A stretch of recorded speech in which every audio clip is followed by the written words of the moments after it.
Hiya, hiya. Joey Reynolds on a weekend. It was nothing. There was no news. And when news is scarce, it's because everybody is minding their own business. But now we're back in action again, and I see where there's a podcast with Bruce Springsteen and former President Obama, and they are both together. They're both friends. Obama and he got to be very close when Bruce came to the White House, and he performed for the staff during the last days of the Obama administration, and they matched notes. And I guess Bruce Springsteen, I got his first album here, which is Born to Run. I guess he was not born to run, born to sit next to the guy that ran. This is Bruce used to look like this back then. We all get old. This is good. Is that Clarence over there? Yeah. Anyway, this is the Bruce Springsteen tribute. This is the first album. That I have. Let's see, what else? There was a guy named, I guess his name was Joe Franklin. Joe Franklin had Joe Franklin's Attic, and he collected everything. You could go into his office, and it was like Sanford and Son. He knew where everything was, but you could see this mess of garbage. It looked like it was ready to be trashed, but it was memorabilia from everybody he had on his shows for years. On Channel 9 in New York, he had this big show that was on every single night, late night, with black and white television. He had Barbra Streisand before she even had her nose worked on. This is a long journey for him, and he had all this collection. So I'm going through my Joey Reynolds attic, and I realize that I'm an addict. The Joey Reynolds addict. And what do I have in my collection? Well, I have things that you probably don't even know I would have. This is the very first broadcast of the Metropolitan Opera. And it was Figaro on December 7th. That's a very significant date in America. 1940 was the first opera recording and broadcast of the Metropolitan Opera. It's a historic broadcast.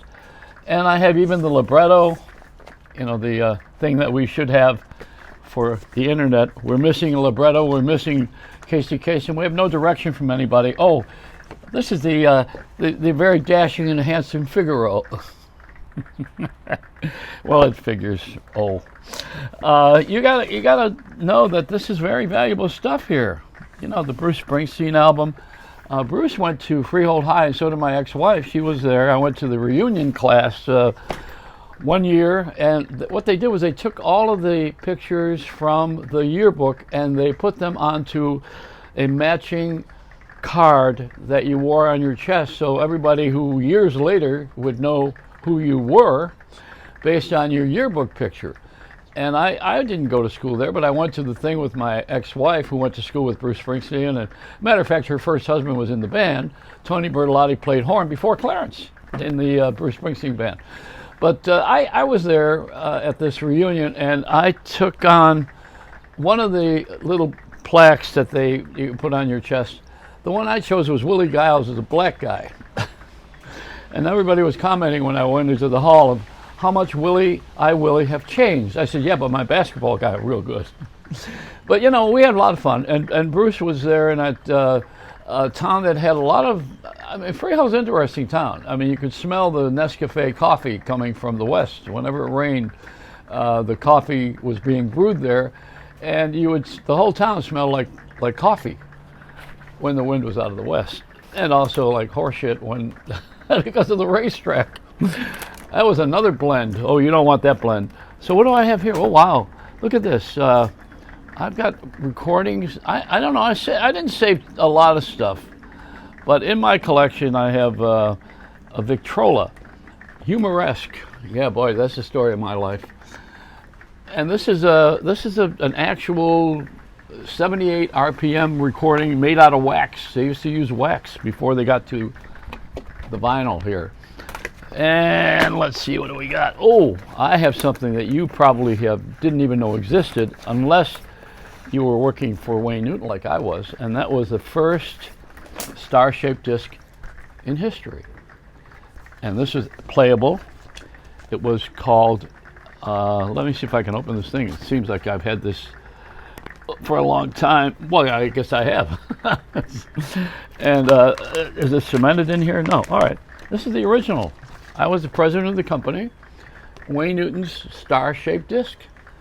We made him look very, very handsome here. I did that with Ronald Reagan when he ran for office. I had the same artist do this. Saul Bernstein. He was the father of computer art. He downloaded the Apple stuff in its early days. It took a whole day. You know that Apple logo? That was a whole day of pixel work just to download that back in 1977, I guess it was. So this is it. This is the Wayne Newton playable disc. Look, it's got tracks on it. You can put this on a record player. Nobody has record players anymore. But this is the record label. And Wayne was the first one. Walt Disney wanted this, When You Wish Upon a Star, but I created it and stuck it up their nose. They started a label, which they stole my label, which is called Hollywood Records. Should have sued them. Now, the reason is I was a big shot for a minute. I was the creative director of 20th Century Fox, and this is the original Star Wars album. How about that? Still got the plastic on it. Still got the shrink wrap, they call it. This is specially priced, too. Wow. First one. How about that? Yeah, I went to the print job. Me and Darth Vader became very good friends. That's how I'm going to wear that mask on Halloween. We could wear the Darth Vader outfit and nobody would look. They think it's a politician, somebody running for office. Anyway, this is my collection of stuff, see? And I have the Les Paul guitar, which you gave me. So I'm not such a slouch, you know. But there are things that are in Joey Reynolds' attic. So I have these things if I want to sit and praise myself someday. What else was there in there? Oh, yeah. Oh, hey. I love this album. This is one of my favorites. This is the Notorious Big. But I like the album because it was cool. This little baby. That was great. Michael Jackson, I Just Can't Stop Loving You. Did you ever hear that with Shetta Garrett? Michael Jackson and I Just Can't. That's the Ray Charles song. And how about this? This is Frank Virtue of Virtue Studios, who was the first recording studio to record rap in 80 something.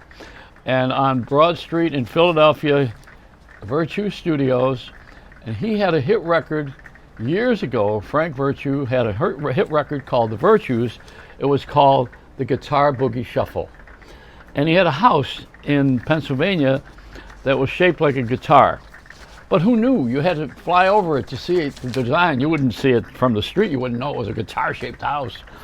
But that's what we did in those days to show off. And then there's the memorable Rats in My Room Part 1 and 2, which was on Swan Records, and that's my recording with Danny Neverth in Buffalo. This is one of the first pressings. I don't know, but I don't think it was the first one, but it's one of them.